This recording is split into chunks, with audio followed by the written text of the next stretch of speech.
So ito po yung molder ni Kuya Kent Tan ng Tituan, Zamboanga City. Ayan. Ipapadala po ito sa Zamboanga City po, no? Ayan. So nandito tayo sa Entrega Warehouse. Ayan.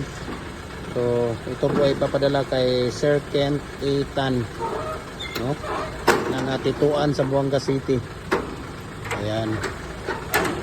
So, thank you so much kuya. Unsa may anong kukuhanin ko dito? May papel pa ba na receive niyo ito? Ay lang sara kay buhatan pa dito. Buhatan pa.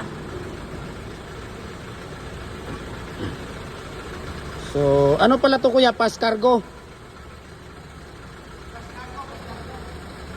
Ano sa client ka bas cargo?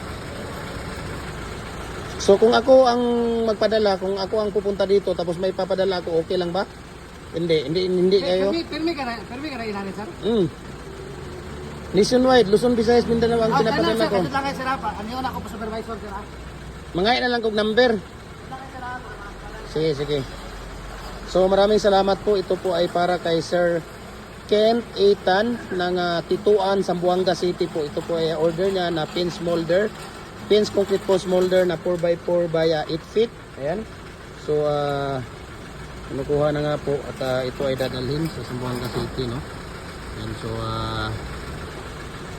maraming salamat po, no, for trusting Jim Hardware Cagayan de Oro kay Kuya Ken Tan ng Tituan, Zamboanga City. Ayan, so thank you so much. Accessories, kompleto po yan sa accessories kuya, ha? Ayan o, yung accessories niya, baka mahulog yan, yung dalawa, ha? Ayan, yan, tapos yung isa, diba? Okay, so thank you so much kuya, ha?